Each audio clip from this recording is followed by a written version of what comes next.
할머니, 보고 싶었어요. 빨리 좀 와주세요. 대한민국 최초의 여성 쓰리스타 제1군단장 강한나 중장의 집무실 정적이 깨졌습니다. 8년 전 싸늘한 주검조차 찾지 못하고 가슴에 묻었던 외아들의 일가족. 분명 모두 죽었다던 그 사고가 조작되었다는 증거와 함께 죽은 줄 알았던 손자의 목소리가 수화기 너머로 들려옵니다. 코드명 에코-델타. 아빠가 할머니한테만 말하라고 했어요. 아이들만이 아는 암호가 장군의 가슴을 관통하는 순간 평생 국가를 위해 바쳤던 그녀의 총구가 이제는 군 내부의 거대한 어둠을 향하기 시작합니다. 단 한 번의 비공식 작전, 진실의 문이 열리는 순간 과연 어떤 참혹한 진실이 드러나게 될까요? 오늘의 사연 시작합니다.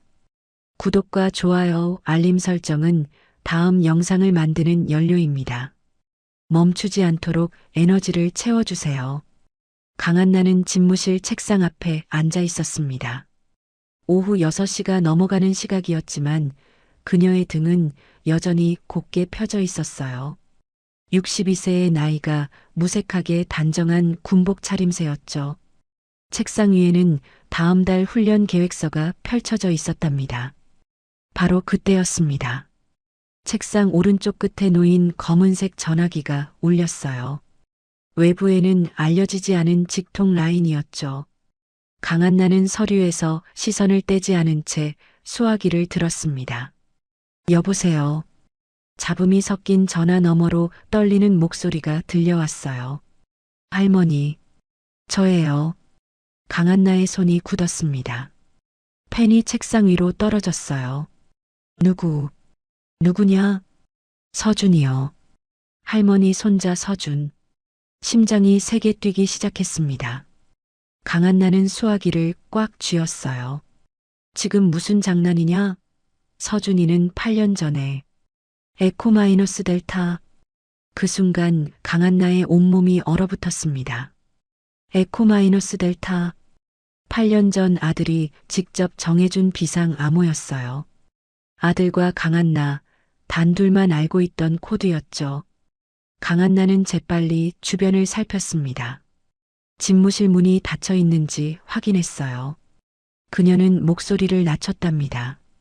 서준아, 정말 내가 맞느냐? 네, 할머니. 저 살아있어요. 서윤이도요. 강한나의 눈가에 순간 붉은 기운이 돌았습니다. 하지만 그녀는 재빨리 감정을 눌렀어요. 군인으로 살아온 60년의 세월이 그녀를 다잡았죠. 지금 어디 있느냐? 정확한 위치는 모르겠어요. 산속 어딘가예요. 창문이 없는 건물에 갇혀 있어요. 서준의 목소리가 급해졌습니다. 할머니, 시간이 없어요. 이 시설 서버가 낙뢰로 잠깐 다운됐어요. 그 틈에 외부망을 해킹해서 연결했거든요. 곧 복구될 거예요. 강한나는 책상 서랍을 열었습니다. 노트와 펜을 꺼냈어요. 천천히 말해라. 지금부터 내가 아는 모든 걸 말해. 할머니, 8년 전 그날. 우리 차가 사고 난 게 아니에요. 서준의 목소리가 떨렸습니다. 누군가 차를 원격으로 조종했어요. 아빠가 핸들을 돌려도 차가 말을 안 듣더라고요. 그리고 차가 멈춘 다음에 검은 옷 입은 사람들이 와서 우리를 끌어냈어요. 강한나는 펜을 쥔 손에 힘을 주었습니다. 관절이 하얗게 변했어요. 부모님은? 전화 너머로 한동안 침묵이 흘렀습니다. 서준이 흐느끼는 소리가 들렸어요. 모르겠어요. 우리만 따로 차에 태워졌어요. 그게 마지막이었어요. 강한나는 눈을 감았습니다. 깊게 숨을 들이마셨어요. 그리고 다시 눈을 떴을 때 그녀의 눈빛은 차갑게 가라앉아 있었죠. 지금 내 옆에 서윤이가 있느냐? 네, 여기 있어요. 서윤아, 할머니다. 어린 여자아이의 목소리가 들렸습니다. 할머니, 할머니 맞아요? 그래, 서윤아. 할머니가 꼭 데리러 갈게. 조금만 참아라. 강한나는 다시 서준에게 물었습니다. 너희를 가둔 사람들 뭐라고 불러? 정확히는 모르겠어요. 그냥 경비원들이라고만. 아, 잠깐만요. 전화 너머로 뭔가 삐하는 소리가 들렸어요. 할머니, 서버 재부팅 시작됐어요. 끊어야 해요. 서준아, 마지막으로 한 가지만 더. IP 주소 추적할 수 있겠느냐? 해봤는데 다중 프록시로 우회되어 있어요. 하지만 대략적인 위치는 전화가 뚝 끊어졌습니다. 강한나는 수화기를 내려놓지 않고 한참을 그 자세로 있었어요. 그녀는 천천히 일어났습니다. 집무실 한쪽 벽면의 서랍장으로 걸어갔어요. 맨 아래 서랍을 열었죠. 낡은 가죽 파일이 하나 들어 있었습니다. 강한나는 파일을 꺼내 책상 위에 올려놓았어요. 파일을 열자 아들의 필체가 적힌 문서가 나타났답니다. 비상연락 매뉴얼이라는 제목이 보였어요. 강한나는 문서를 한 장 한 장 넘겼습니다. 에코-델타 코드에 대한 설명이 나왔어요.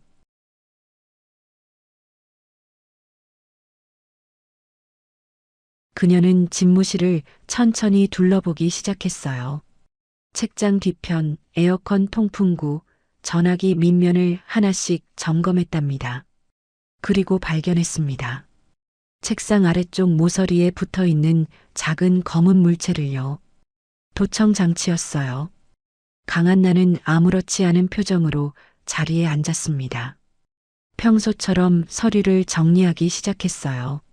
하지만 그녀의 머릿속은 빠르게 돌아가고 있었죠. 30분 후 강한나는 집무실을 나섰습니다.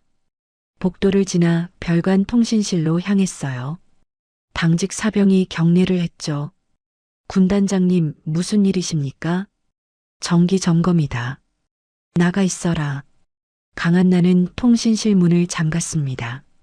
그리고 보안 단말기 앞에 앉았어요. 암호를 입력했죠. 화면에 특공연대 대원 명단이 떴습니다. 강한나는 5개의 이름을 선택했어요. 모두 그녀가 직접 훈련시켰던 사람들이었죠. 신뢰할 수 있는 인원들이었답니다. 강한나는 암호화된 메시지를 작성했습니다. 오늘 2300시 제2훈련장 후방 집결, 비공식 작전 준비, 절대 비밀 엄수. 메시지 전송 버튼을 누르는 강한나의 손이 떨리지 않았어요. 62년을 살아오며 수많은 전투를 겪었지만 이번만큼은 달랐답니다. 이번엔 나라가 아닌 가족을 위한 싸움이었죠. 강한나는 통신실을 나와 다시 집무실로 돌아왔습니다. 창밖으로 어둠이 내려앉고 있었어요. 그녀는 군복 주머니에서 낡은 사진 한 장을 꺼냈답니다. 8년 전 아들 가족과 함께 찍은 마지막 사진이었어요. 서준과 서윤이 환하게 웃고 있었죠. 강한나는 사진을 가만히 들여다보았습니다. 조금만 기다려라. 할머니가 반드시 데리러 간다. 그녀의 목소리는 낮았지만 단단했어요. 강한나는 집무실 컴퓨터 앞에 앉았습니다. 시각은 밤 11시를 넘기고 있었어요. 건물 안은 조용했죠. 그녀는 키보드를 두드리기 시작했습니다. 서준이 남긴 단서를 토대로 IP 추적 프로그램을 실행했어요. 화면에 복잡한 코드들이 떠올랐답니다. 바로 그때였습니다. 화면이 갑자기 깜빡이더니 빨간 경고창이 떴어요. 접근 권한 없음. 차단됨. 강한나는 미간을 찌푸렸습니다. 군단장 권한으로도 막힌다는 건 이상했어요. 그녀는 다른 경로로 다시 시도했죠. 하지만 결과는 같았습니다. 매번 같은 경고창이 떴어요. 강한나는 뒤로 기대며 천장을 올려다보았습니다. 누군가 자신의 움직임을 실시간으로 감시하고 있다는 뜻이었죠. 그것도 군 정보처 내부에서요. 그녀는 컴퓨터를 껐습니다. 책상 서랍에서 휴대전화를 꺼냈어요. 암호화 메신저를 열었답니다. 계획 변경. 즉시 출발한다. 메시지를 보내고 강한나는 자리에서 일어났습니다. 벽에 걸린 군복 상의를 벗었어요. 대신 검은색 점퍼를 걸쳤죠.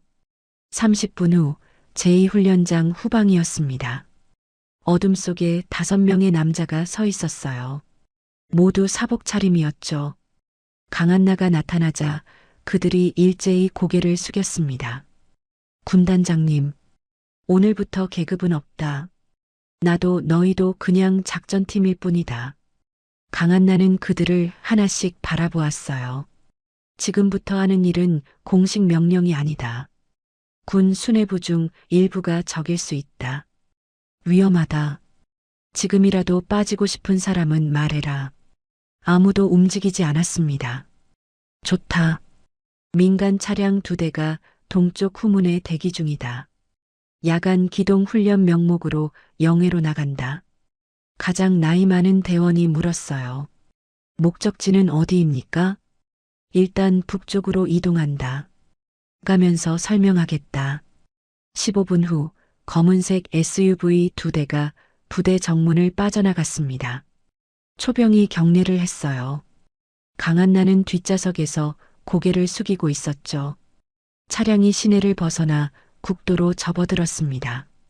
강한나는 대원들에게 상황을 설명하기 시작했어요. 8년 전 죽었다고 알려진 내 손주들이 살아있다. 운전석의 대원이 깜짝 놀라 백미러를 봤습니다. 예, 그게 무슨, 어딘가에 감금되어 있다. 오늘 저녁 연락이 왔다. 우리는 지금 그 아이들을 구하러 간다. 조수석에 앉은 대원이 돌아보며 물었어요. 정확한 위치는 파악하셨습니까? 아직이다. 하지만 대략적인 방향은 안다. 북동쪽 산악 지역이다. 강한나는 태블릿을 꺼내 지도를 펼쳤습니다. 빨간 원으로 표시된 지역이 보였어요. 이 범위 안 어딘가다. 좁혀가면서 찾는다. 바로 그때였습니다. 앞서가던 선두 차량에서 무전이 들어왔어요. 후방 차량, 뒤에 미등 꺼진 차량 2대가 따라오고 있습니다. 강한나는 뒤를 돌아보았습니다. 어둠 속에서 희미하게 차량의 윤곽이 보였어요. 속도 올려라. 2 차량이 속도를 높였습니다. 하지만 뒤따르던 차량들도 속도를 올렸어요. 거리가 좁혀지기 시작했죠. 전방에 휴게소가 있습니다. 들어가지 마라. 계속 직진한다. 강한나는 허리춤에서 권총을 꺼냈습니다. 장전 손잡이를 당겨 총알을 장전했어요. 준비해라. 대원들도 각자 무기를 점검했습니다. 10분 후 전방의 대형 트럭 3대가 도로를 가로막고 있었어요. 완전히 길을 차단한 형태였죠. 멈춰. 차량들이 급정거했습니다. 타이어가 노면을 긁는 소리가 요란했어요. 강한나는 재빨리 차에서 내렸습니다. 뒤쪽에서도 차량 2대가 길을 막았어요. 완전히 포위당한 상황이었죠. 트럭에서 남자들이 내리기 시작했습니다. 10명이 넘었어요. 모두 검은 옷을 입고 있었죠. 한 남자가 앞으로 나왔습니다. 40대 중반쯤 되어 보였어요. 강한나 군단장님, 이 늦은 시각에 어디 가시는 길입니까? 강한나는 대답하지 않았습니다. 남자를 조용히 바라보기만 했어요. 야간 훈련치고는 방향이 이상하신데요. 부대 반대편으로 가시잖습니까? 누가 보냈느냐? 남자가 피식 웃었습니다. 그건 중요하지 않습니다. 중요한 건 군단장님이 지금 돌아가셔야 한다는 겁니다. 강한나는 권총을 들어 올렸어요. 남자의 이마를 겨냥했죠. 비켜라. 마지막 경고다. 남자는 웃음을 멈추지 않았습니다. 총을 쏘시겠습니까? 여기 증인이 이렇게 많은데요. 그 순간 강한나가 방아쇠를 당겼습니다. 총성이 울렸어요. 총알이 남자의 발밑 5cm 옆 아스팔트를 뚫었죠. 남자의 얼굴이 굳었습니다. 다음은 머리다. 강한나의 목소리는 차갑게 가라앉아 있었어요. 남자가 손짓을 했습니다. 뒤에 있던 남자들이 전문 용병이다. 배우가 얼마나 큰지 짐작이 가는군. 강한나는 창밖을 바라보았습니다. 어둠 속으로 산들의 윤곽이 점점 가까워지고 있었어요. 새벽 4시 작전팀은 산길을 따라 올라가고 있었습니다. 헤드라이트를 끈 채 천천히 이동했어요. 달빛만이 유일한 안내자였죠. 강한나는 태블릿 화면을 들여다보고 있었습니다. 서준이 남긴 신호를 분석한 결과였어요. 빨간 점이 산 중턱 어딘가를 가리키고 있었죠. 저기입니다. 운전하던 대원이 앞쪽을 가리켰어요. 나무들 사이로 회색 건물이 보였답니다. 3층짜리 콘크리트 구조물이었죠. 차를 세워라. 두 차량이 멈춰 섰습니다. 강한나와 대원들이 내렸어요. 500m 전방까지 도보로 접근한다. 소음 최소화.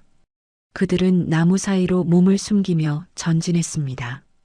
낙엽 밟는 소리도 조심했어요. 200m쯤 다가갔을 때였습니다.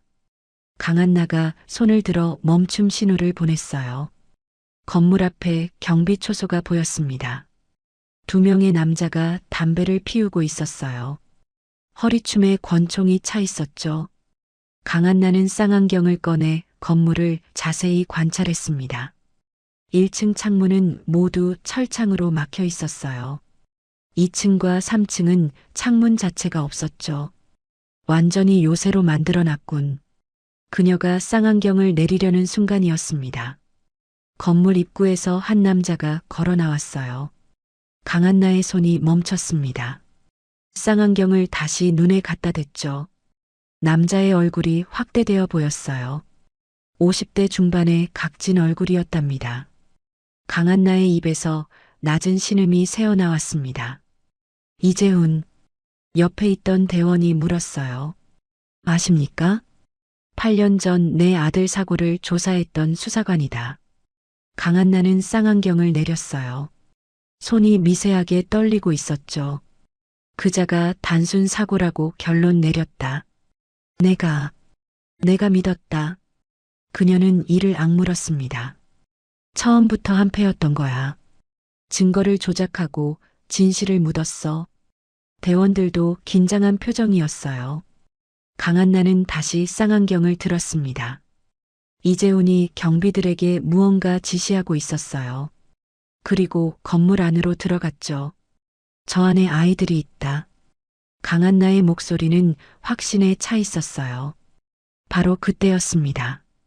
강한나의 휴대전화가 진동했어요. 화상통화 요청이었죠. 발신자는 박상태였습니다. 국방부 차관이었어요. 강한나는 잠시 망설였습니다. 그리고 통화 버튼을 눌렀죠. 화면에 박상태의 얼굴이 떴어요. 60대 초반의 날카로운 인상이었답니다. 강 군단장, 지금 어디 있나? 강한나는 대답하지 않았습니다. 박상태가 비웃듯 말했어요. 답할 필요 없네. 자네 위치는 이미 파악했어. 강원도 산중이지? 강한나의 표정이 굳었습니다. 무슨 목적으로 전화했나? 경고하려고. 지금 즉시 돌아가게. 그러면 야간 훈련 중 길을 잘못 든 것으로 처리해주지. 거절한다. 박상태의 얼굴이 차갑게 변했어요. 강 군단장, 자네 지금 무단으로 무장 병력을 이탈시켰네. 항명이야. 아니, 반란에 가깝지. 내 손주들을 돌려달라. 박상태가 잠시 침묵했습니다. 그리고 천천히 입을 열었어요. 그 애들 말인가? 아직도 살아있다고 믿나? 살아있다. 오늘 통화했다. 박상태가 허공을 보며 웃었습니다. 그래, 살아는 있지. 우리가 살려뒀으니까. 하지만 자네가 데려갈 수는 없어. 강한나는 권총을 꺼내 쥐었어요. 손잡이를 세게 움켜잡았죠. 왜 아이들을 가뒀나? 무슨 짓을 한 거냐? 8년 전 자네 아들이 너무 많이 알았어. 군수비리 자료를 모으고 있더군. 그래서 정리했지. 간단한 일이었네. 강한나의 눈에서 불꽃이 튀었어요.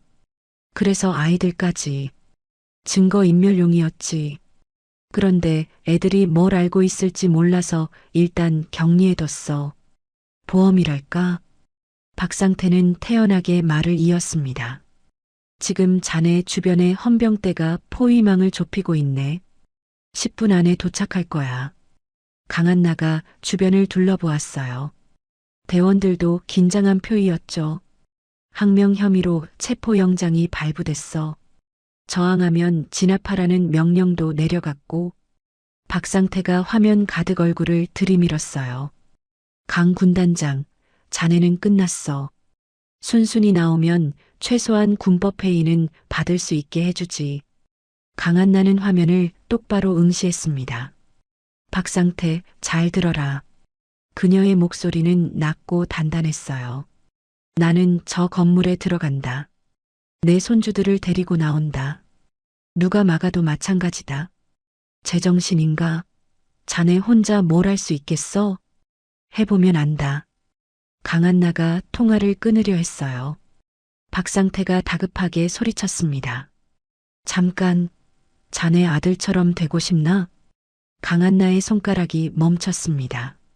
자네 아들도 끝까지 저항했어. 결과가 어땠나? 저 산속에 묻혔지. 강한나의 얼굴에서 모든 표이 사라졌어요. 차갑게 식은 눈빛만 남았죠. 고맙군. 확실한 자백을 들었어. 그녀가 통화를 끊었습니다. 대원 한 명이 다가왔어요. 군단장님, 후방에서 차량 소리가 들립니다. 강한나는 고개를 돌렸습니다. 산 아래쪽에서 헤드라이트 불빛이 보였어요. 여러 대였죠. 헌병대가 온다. 그녀는 대원들을 돌아보았습니다. 우리에게 시간이 없다. 지금 돌입한다. 하지만 앞뒤로 막혔습니다. 바로 그때였습니다. 숲속에서 인기척이 들렸어요. 대원들이 총을 겨눴습니다. 나무 사이로 4명의 남자가 나타났어요. 모두 40대에서 50대 사이였죠.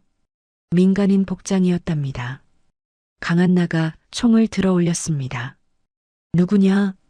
남자들 중 한 명이 앞으로 나왔어요. 군단장님, 저희를 기억하십니까? 정보사 출신입니다. 강한나는 남자의 얼굴을 자세히 봤어요. 어렴풋이 기억이 났죠. 김동현 대위. 맞습니다. 지금은 전역했습니다만.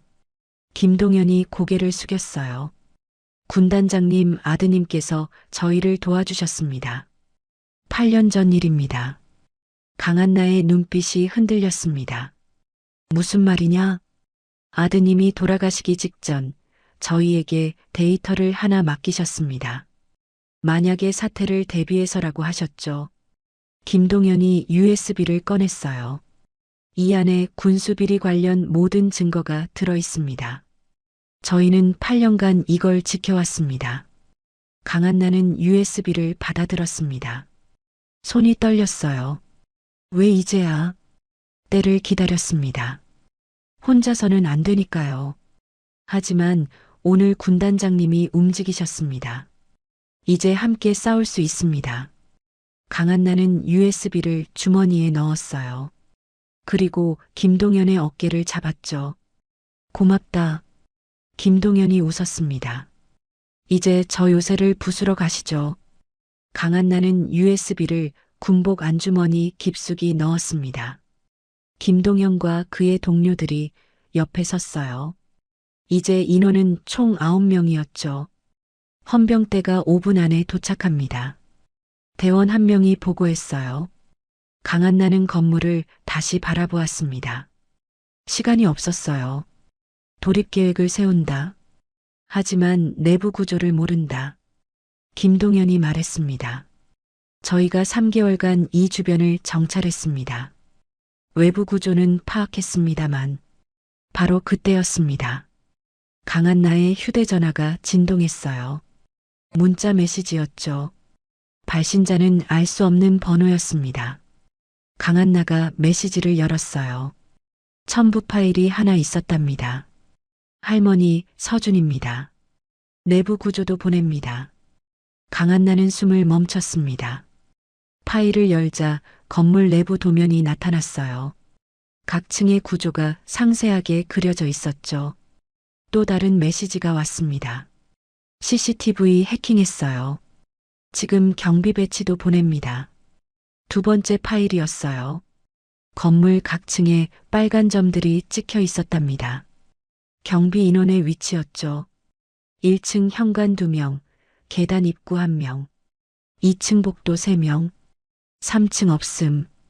우리는 지하 1층에 있어요. 강한나는 화면을 대원들에게 보여줬습니다. 저 애가 우리를 돕고 있다. 김동현이 놀란 표정으로 물었어요. 15살짜리가 CCTV를 해킹했다고요? 8년 동안 혼자 배웠다. 살아남기 위해서. 강한나의 목소리에 자부심이 묻어났어요. 세 번째 메시지가 도착했습니다. 10분 후 서버실 전원 차단할게요. 30초간 모든 전등과 카메라가 꺼집니다. 그때 들어오세요. 강한나는 시계를 봤습니다. 정확히 10분이었어요. 작전을 변경한다. 그녀는 구조도를 가리키며 설명했습니다. 건물 서쪽에 비상구가 있다. 여기로 진입한다. 전원이 나가면 자동으로 열린다. 30초면 너무 짧습니다.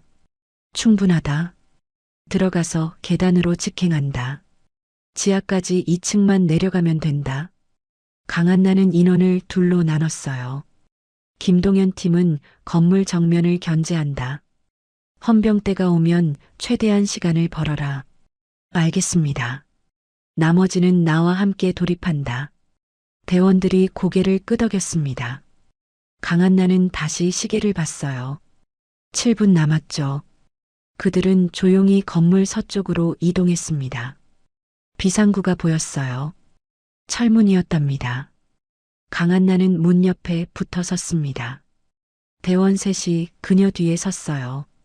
5분, 4분, 3분. 멀리서 차량 소리가 들렸습니다. 헌병대가 산을 오르고 있었어요. 2분. 강한나는 권총을 꺼내 장전했습니다. 대원들도 무기를 점검했어요. 1분. 김동현이 무전으로 속삭였습니다. 헌병대 차량 5대 확인. 약 20명 추정. 최대한 버텨라. 30초. 강한나는 깊게 숨을 들이마셨어요. 그리고 천천히 내쉬었죠. 10초. 9초. 8초. 건물 안에서 경비들의 목소리가 들렸습니다. 야, 담배 한 대만 더. 5초. 4초. 3초. 2초. 1초. 순간 건물 전체에 불이 꺼졌습니다. 완전한 어둠이었어요. 철컥. 비상구 잠금 장치가 풀리는 소리가 났습니다. 강한나가 문을 밀어 열었어요. 안은 컴컴했죠. 들어간다. 그녀가 먼저 안으로 뛰어들었습니다. 야간 투시경을 착용한 대원들이 뒤따랐어요. 복도가 나타났습니다. 오른쪽 끝에 계단이 보였어요. 계단으로 그들이 달렸습니다. 발소리를 최소화하며 전진했어요. 15초 지났습니다. 계단 입구에 도착했어요. 아래로 내려가는 계단이었죠. 강한나가 계단을 내려가기 시작했습니다. 한 계단 한 계단 신중하게 밟았어요. 20초. 2층을 지나 지하로 향하는 계단이 나왔습니다. 25초. 지하 1층 입구가 보였어요. 철문이 닫혀 있었죠. 강한나가 손잡이를 잡았습니다. 잠겨 있지 않았어요. 28초. 문을 열었습니다. 29초. 긴 복도가 나타났어요. 양쪽으로 방문들이 보였답니다. 30초. 불이 다시 켜졌습니다. 건물 위층에서 고함 소리가 들렸어요. 침입자다. 비상구 쪽이다. 발소리가 요란하게 들렸습니다. 경비들이 달려오고 있었어요. 강한나는 복도를 따라 달렸습니다. 각 방문마다 번호가 붙어 있었어요. 101호, 102호, 103호. 휴대전화가 진동했습니다. 메시지였어요. 107호입니다. 강한나가 복도 끝으로 달렸어요. 107호 문이 보였죠. 문에는 전자잠금 장치가 달려 있었습니다. 또 메시지가 왔어요. 3초 후 열립니다. 비, 비, 비, 철컥. 문이 열렸습니다. 강한나가 문을 밀어 젖혔어요. 작은 방이었습니다. 침대 2개와 책상 하나가 전부였어요. 그리고 거기 침대에 앉아 있는 2아이가 보였습니다. 남자아이와 여자아이였어요. 남자아이는 노트북을 무릎에 올려놓고 있었죠. 여자아이는 남자아이 팔을 꼭 잡고 있었답니다. 2아이가 고개를 들었습니다. 강한나와 눈이 마주쳤어요. 시간이 멈춘 것 같았습니다. 서준이 떨리는 목소리로 말했어요. 할머니. 서윤이 침대에서 뛰어내렸습니다. 할머니. 강한나는 그 자리에 서서 2아이를 바라봤어요. 8년 전 어린아이였던 손주들이었죠. 이제는 훌쩍 자라 있었답니다. 서윤이 강한나에게 달려왔습니다. 강한나의 허리를 껴안았어요. 할머니, 정말 할머니예요? 강한나는 서윤의 머리를 쓰다듬었습니다. 손이 떨렸어요. 서준도 천천히 다가왔어요. 노트북을 책상에 내려놓았죠. 할머니, 오셨어요. 강한나는 서준의 어깨를 잡았습니다. 그리고 2아이를 끌어안았어요. 8년 만이었습니다. 미안하다. 너무 늦었구나. 서윤이 울음을 터뜨렸어요. 아니에요. 오셨잖아요. 할머니가 꼭 올 거라고 믿었어요. 복도에서 발소리가 가까워졌습니다. 대원 한 명이 방 밖에서 소리쳤어요. 군단장님, 서둘러야 합니다. 강한나는 아이들을 놓았습니다. 서준아, 증거는 있느냐?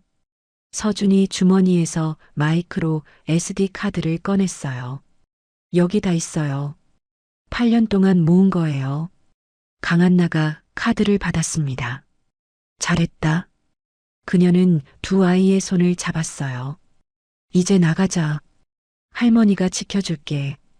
강한나는 서준과 서윤의 손을 꽉 잡았습니다.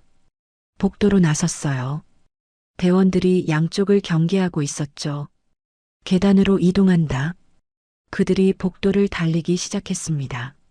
서윤이 강한나의 손을 놓치지 않으려 애쓰며 뛰었어요. 계단 입구가 보였습니다. 바로 그때 위층에서 총성이 들렸어요. 타타탕. 적들이 내려오고 있습니다. 대원 한 명이 계단을 향해 총을 쐈습니다. 경비 한 명이 비명을 지르며 쓰러졌어요. 강한나는 아이들을 자신의 뒤로 밀어냈습니다. 엎드려 있어. 서준이 서윤을 끌어안고 벽에 붙었어요.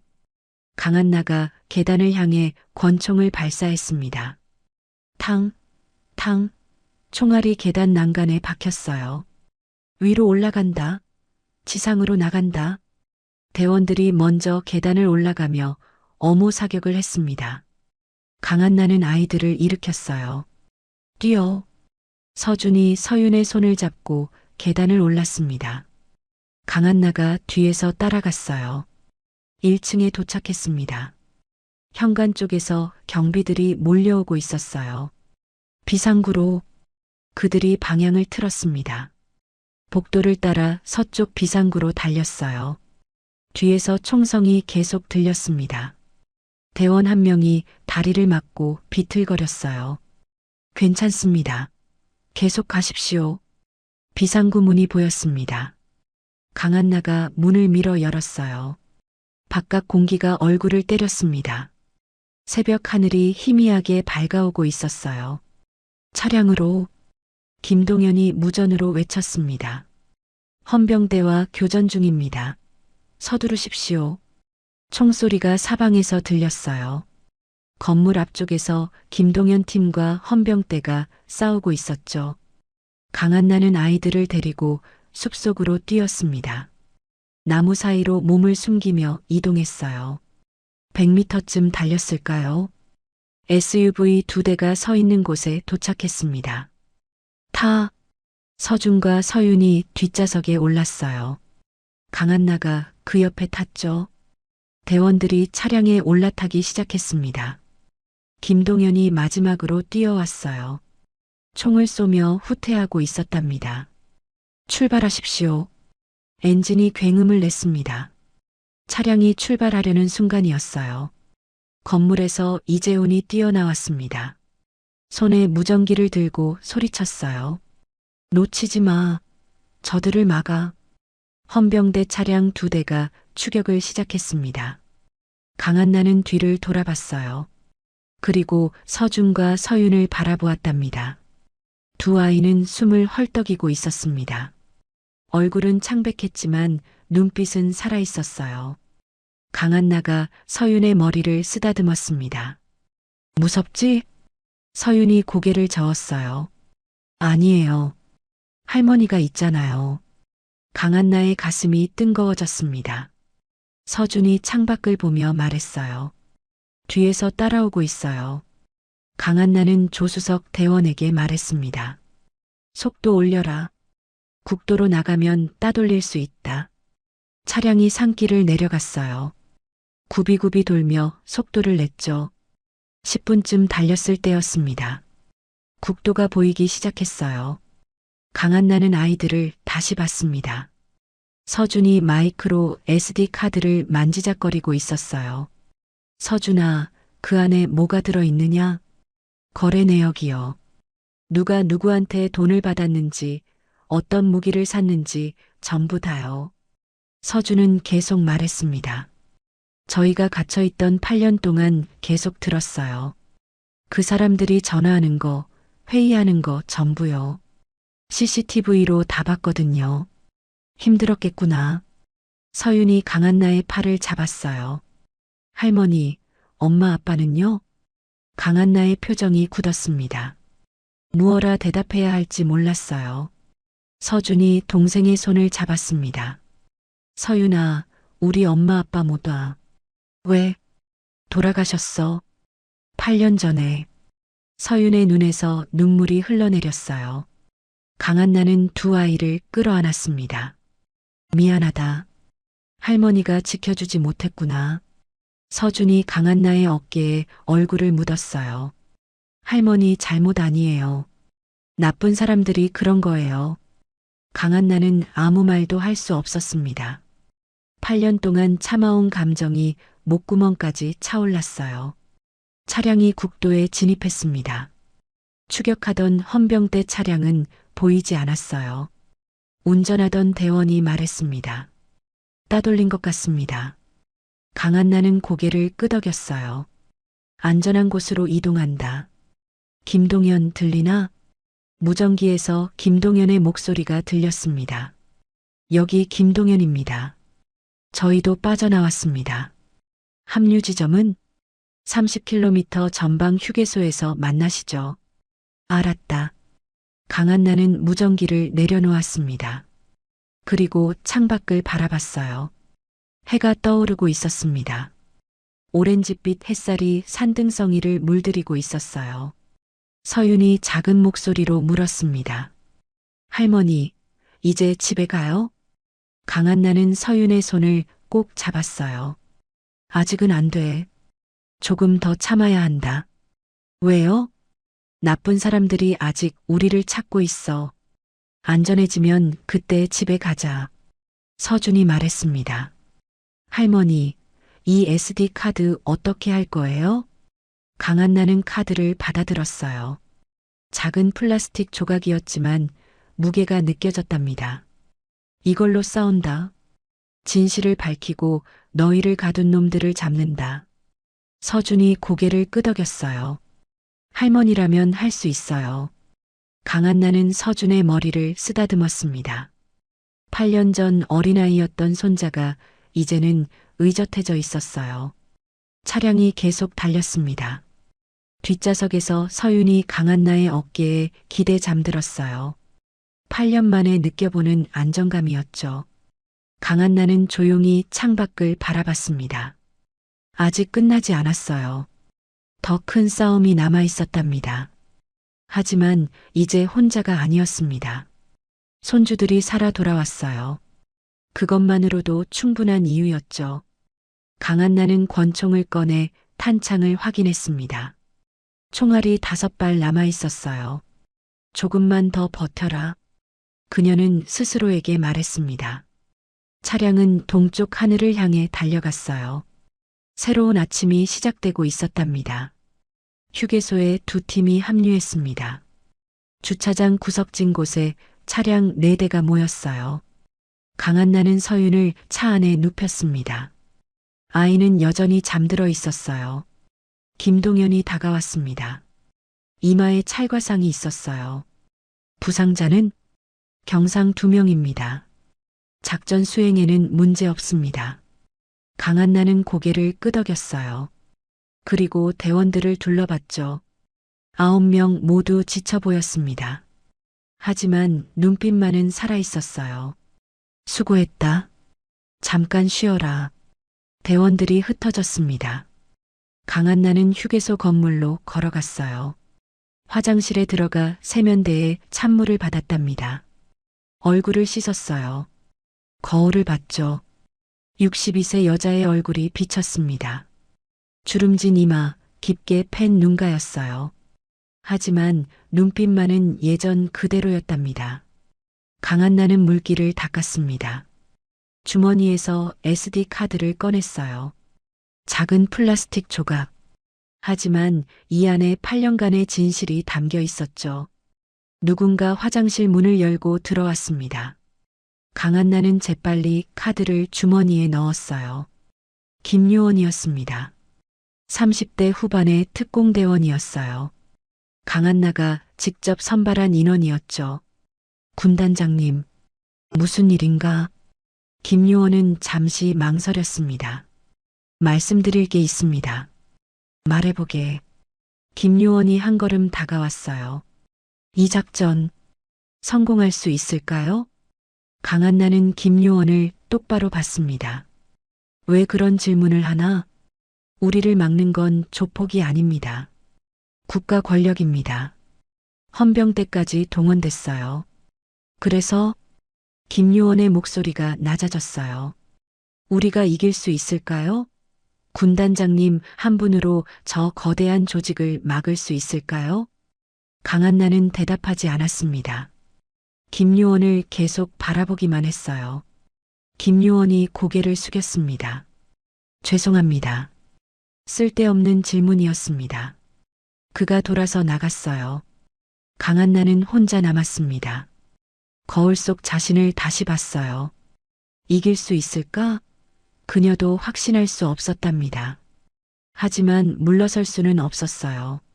강한나는 화장실을 나왔습니다. 주차장으로 돌아갔어요. 서준이 차에서 내려 서 있었습니다. 노트북을 들고 있었어요. 할머니, 뉴스 봐야 해요. 강한나가 다가갔습니다. 노트북 화면에 뉴스가 떠 있었어요. 속보 자막이 흐르고 있었죠. 강한나 군단장, 무단 병력 이탈 및 무장 반란 혐의. 아나운서의 목소리가 들렸습니다. 국방부는 오늘 새벽 강한나 제1군단장이 부대 병력을 무단으로 이탈시켜 민간인을 공격했다고 발표했습니다. 화면이 바뀌었어요. 박상태가 브리핑을 하고 있었답니다. 강 군단장은 현재 정신적으로 불안정한 상태입니다. 8년 전 가족을 잃은 트라우마로 인해 망상 증세를 보이고 있습니다. 기자가 질문했어요. 구체적으로 어떤 망상입니까? 죽은 손주들이 살아있다고 믿고 있습니다. 그래서 무고한 민간 시설을 습격한 것입니다. 강한나의 얼굴이 굳었습니다. 박상태가 계속 말했어요. 국방부는 강 군단장을 즉시 체포하여 정신 감정을 실시할 예정입니다. 화면이 꺼졌어요. 서준이 강한나를 올려다봤습니다. 할머니를 미친 사람으로 만들려고 해요. 강한나는 아무 말도 하지 않았습니다. 김동현이 달려왔어요. 군단장님, SNS에 군단장님 수배령이 떴습니다. 현상금까지 걸렸어요. 얼마나? 10억입니다. 대원들이 하나둘 모여들었습니다. 모두 긴장한 표정이었어요. 강한나는 그들을 둘러봤습니다. 지금이라도 떠나고 싶은 사람은 가라. 나를 넘기면 10억을 받을 수 있다. 아무도 움직이지 않았어요. 바로 그때였습니다. 탕! 총성이 울렸습니다. 강한나의 몸이 앞으로 쏠렸어요. 등에서 뜬거운 통증이 퍼졌답니다. 그녀는 무릎을 꿇었습니다. 할머니, 서준이 비명을 질렀어요. 강한나는 뒤를 돌아봤습니다. 김요원이 서 있었어요. 손에 권총을 들고 있었죠. 총구에서 연기가 피어올랐답니다. 다른 대원들이 김요원을 향해 총을 겨눴어요. 김요원이 외쳤습니다. 움직이지 마. 움직이면 쏜다.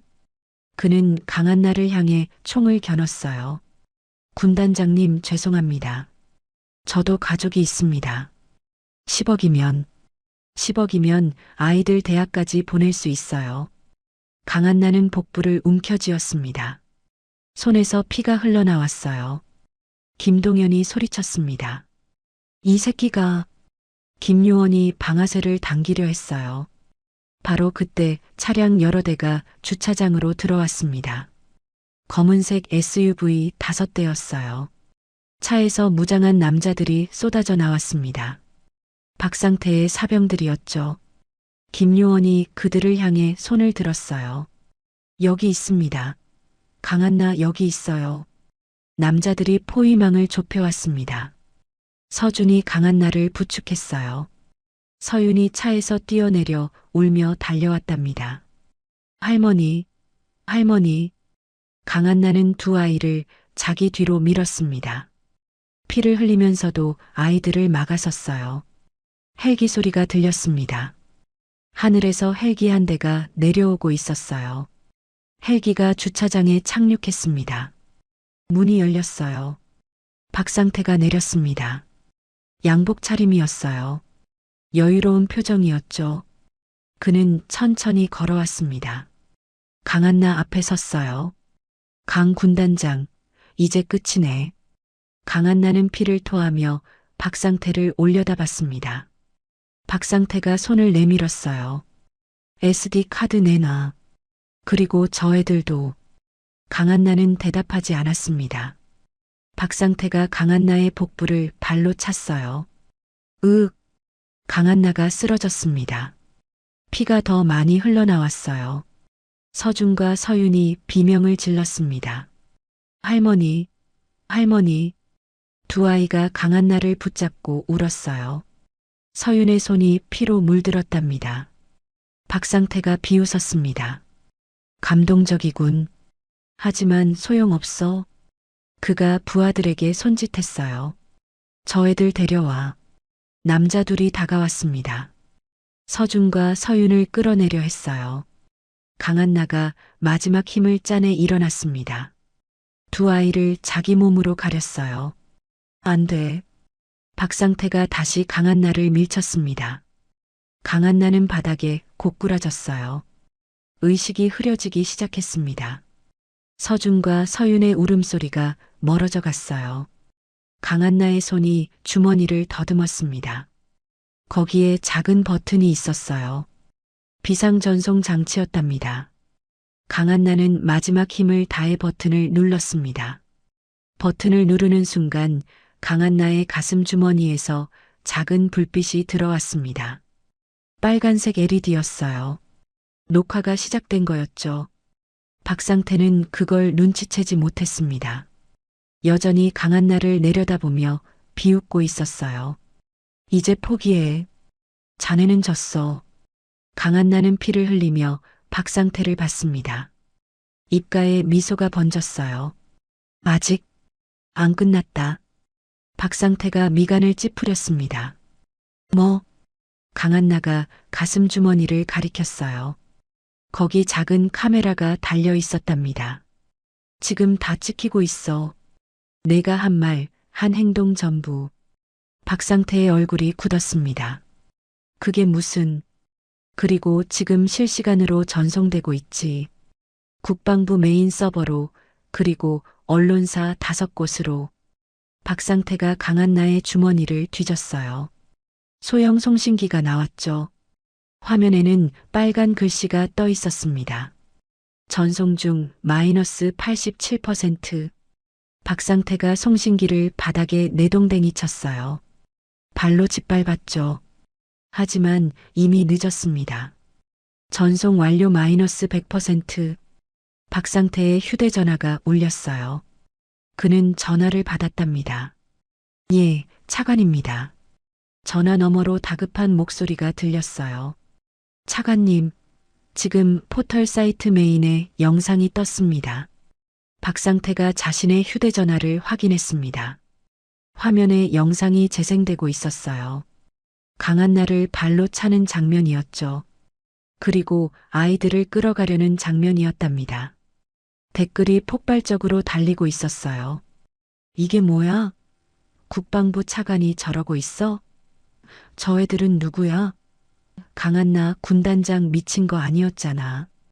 박상태의 손이 떨렸습니다. 전화기 너머로 목소리가 계속 들렸어요. 차관님, 국방부로 즉시 복귀하셔야 합니다. 장관님이 찾으십니다. 박상태가 전화를 끊었습니다. 주변을 둘러봤어요. 부하들도 모두 휴대전화를 보고 있었어요. 당황한 표정이었죠. 김동현이 외쳤습니다. 지금이다. 대원들이 일제히 총을 겨눴습니다. 박상태의 부하들을 향해서였어요. 무기 버려. 바닥에 엎드려. 박상태의 부하들이 머뭇거렸습니다. 바로 그때 사이렌 소리가 들렸어요. 경찰 차량 여러 대가 휴게소로 들어오고 있었답니다. 헌병대 차량도 뒤따라왔어요. 하지만 이번엔 달랐습니다. 헌병대가 박상태의 부하들을 향해 총을 겨눴어요. 헌병대장이 확성기로 외쳤습니다. 국방부 차관 박상태, 무기를 버리고 항복하시오. 박상태가 뒤로 물러섰습니다. 이건 오해야. 내가 설명하면. 손을 들고 엎드리시오. 지금 당장. 박상태는 주변을 둘러봤어요. 도망갈 곳이 없었답니다. 그는 천천히 무릎을 꿇었습니다. 손을 머리 위로 올렸어요. 헌병들이 달려와 박상태를 체포했습니다. 수갑이 채워졌어요. 김요원도 체포됐습니다. 그는 고개를 숙인 채 끌려갔어요. 강한나는 바닥에 누워 하늘을 봤습니다. 파란 하늘이 보였어요. 구름이 천천히 흘러가고 있었죠. 서준과 서윤이 강한나 곁으로 달려왔습니다. 할머니, 할머니. 서윤이 강한나의 손을 잡았어요. 눈물이 뚝뚝 떨어졌답니다. 할머니, 눈 뜨세요. 제발이요. 강한나는 서윤을 봤습니다. 희미하게 웃었어요. 괜찮아. 할머니 괜찮다. 서준이 강한나의 다른 손을 꼭 잡았습니다. 할머니, 조금만 버티세요. 구급차 온대요. 강한나는 두 아이의 손을 느꼈어요. 따뜻했답니다. 8년 만에 다시 잡은 손이었죠. 미안하다. 강한나의 목소리가 작아졌어요. 너무 늦었지. 서윤이 고개를 저었습니다. 아니에요. 할머니 안 늦었어요. 구급차 사이렌이 가까워졌습니다. 응급 요원들이 달려왔어요. 들것을 가져왔답니다. 환자 옮깁니다. 강한나를 들것에 옮겼어요. 서준과 서윤이 따라가려 했습니다. 응급 요원이 말했어요. 아이들은 타면 안 됩니다. 김동현이 두 아이를 붙잡았습니다. 나요. 할머니 따라가야 해요. 서윤이 발버둥 쳤어요. 강한나가 힘겹게 손을 뻗었습니다. 애들도 태워줘요. 응급 요원이 망설이다 고개를 끄덕였어요. 알겠습니다. 서준과 서윤이 구급차에 올랐습니다. 강한나 옆에 앉았어요. 구급차 문이 닫혔습니다. 강한나는 두 아이를 봤어요. 서준의 손을 잡았답니다. 잘했다. 너희 정말 잘했어. 서준이 울음을 참으며 말했어요. 할머니가 더 잘하셨어요. 강한나의 눈꺼풀이 무거워졌습니다. 의식이 점점 희미해졌어요. 서준아, 서윤아, 내 할머니, 사랑한다. 강한나의 손에서 힘이 빠졌습니다. 눈이 감겼어요. 할머니, 할머니, 서윤이 비명을 질렀습니다. 응급요원이 강한나의 맥박을 확인했어요. 맥박 약하지만 뛰고 있습니다. 서둘러요. 구급차가 병원을 향해 달렸습니다. 서준과 서윤은 강한나의 손을 놓지 않았어요. 두 아이는 계속 울었답니다. 하지만 강한나의 입가에는 미소가 남아 있었어요. 해냈다는 안도감이었죠. 진실을 밝혔고 아이들을 구했으니까요. 이제 나머지는 아이들의 몫이었답니다. 구급차는 계속 달렸습니다. 사이렌이 울려 퍼졌어요. 휴게소에 남은 사람들은 구급차가 사라질 때까지 지켜봤습니다. 김동현이 하늘을 올려다봤어요. 부디 살아계셔야 합니다. 그의 목소리는 간절했답니다. 3개월 후였습니다. 서울대학교 병원 일반 병동이었어요. 강한나는 침대에 앉아 창밖을 바라보고 있었습니다. 가을 햇살이 따스하게 들어왔어요. 복부의 상처는 많이 아물었답니다. 아직 완전하지는 않았지만 걸을 수는 있었죠. 병실 문이 열렸습니다. 간호사가 들어왔어요. 강한나님, 옷 갈아입으실 시간입니다. 네. 간호사가 가방을 내밀었습니다. 서준과 서윤이 가져온 옷이었어요. 강한나는 군복이 아닌 평상복을 꺼냈어요. 연한 베이지색 블라우스와 검은색 바지였답니다. 간호사의 도움을 받아 옷을 갈아입었습니다. 거울을 봤어요. 군인이 아닌 평범한 할머니의 모습이었죠. 잘 어울리세요. 간호사가 미소 지었습니다. 고맙습니다. 강한나는 병실을 나왔어요. 복도를 천천히 걸었답니다. 1층 로비로 내려갔습니다. 사람들이 텔레비전 앞에 모여 있었어요. 뉴스가 나오고 있었습니다. 박상태 전 국방부 차관에 대한 1심 선고 공판이 오늘 열렸습니다. 화면에 법정 모습이 나왔어요. 박상태가 수감복을 입고 서 있었답니다. 재판부는 피고인에게 징역 25년을 선고했습니다. 방청석에서 박수 소리가 들렸어요. 강한나는 잠시 화면을 봤습니다. 그리고 고개를 돌렸어요. 더 이상 관심 없었답니다. 병원 정문을 나섰습니다. 밖에 서준과 서윤이 서 있었어요. 서준은 고등학교 교복을 입고 있었습니다. 서윤은 중학교 교복이었어요. 두 아이가 강한나를 보자 달려왔습니다. 할머니, 서윤이 강한나를 껴안았어요. 퇴원 축하해요. 강한나는 서윤의 머리를 쓰다듬었습니다. 고맙다. 서준이 가방을 들었어요. 집으로 가요. 차 저쪽에 있어요. 세 사람이 주차장으로 걸어갔습니다. 흰색 SUV가 서 있었어요. 김동현이 운전석에서 내렸답니다. 군단장님, 이제 그렇게 부르지 마. 김동현이 멋쩍게 웃었어요. 습관이 안 고쳐지네요. 강한나가 뒷좌석에 탔습니다. 서준과 서윤이 양옆에 앉았어요. 차가 출발했습니다. 1시간쯤 달렸을까요? 서울을 벗어나 시골길로 접어들었어요. 논밭이 펼쳐졌습니다. 황금빛 벼가 고개를 숙이고 있었어요. 차가 작은 마을에 들어섰습니다. 한적한 주택가였어요. 한 집 앞에서 차가 멈췄습니다. 단층짜리 한옥이었답니다. 마당에 감나무가 서 있었어요. 감이 주렁주렁 달려 있었죠. 강한나는 차에서 내렸습니다. 대문을 봤어요. 나무 문패가 걸려 있었습니다. 서준, 서윤의 할머니 강한나. 강한나는 문패를 쓰다듬었어요. 입가에 미소가 번졌답니다. 들어가요, 할머니. 서윤이 강한나의 손을 잡았습니다. 대문을 열고 들어갔어요. 마당에 평상이 놓여 있었답니다. 거실로 들어갔습니다. 아담한 공간이었어요. 벽에 사진이 걸려 있었습니다. 8년 전 아들 가족 사진이었어요. 강한나는 사진을 봤습니다. 한참 서 있었어요. 서준이 옆에 섰습니다. 할머니, 괜찮으세요? 응, 괜찮다. 강한나는 사진에서 시선을 떼었어요. 내일이 제사일이지? 네. 준비는 다 됐어요. 다음 날 아침이었습니다. 작은 제사상이 차려졌어요. 강한나, 서준, 서윤이 절을 올렸습니다. 3번 절했어요. 강한나는 아들의 사진을 봤습니다. 미안하다. 내 아이들 지켜주지 못해서. 목소리가 떨렸어요. 하지만 이제는 괜찮다. 할머니가 잘 키울게.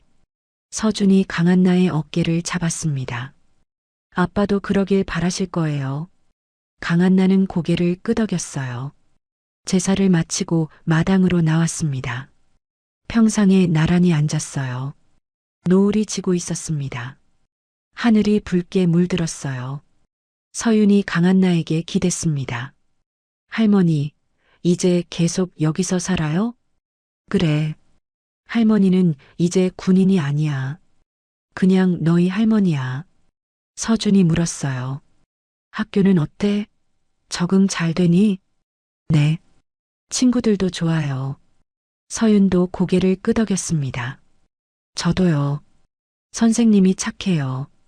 강한나는 두 아이를 번갈아 봤어요. 8년 전 잃어버렸던 아이들이었답니다. 이제 다시 곁에 있었어요. 고맙다. 너희가 살아줘서. 서준이 강한나의 손을 잡았습니다. 저희가 더 고마워요. 할머니가 구해줘서. 세 사람은 말없이 노을을 봤습니다. 바람이 감나무 잎을 흔들었어요. 강한나는 평온함을 느꼈습니다.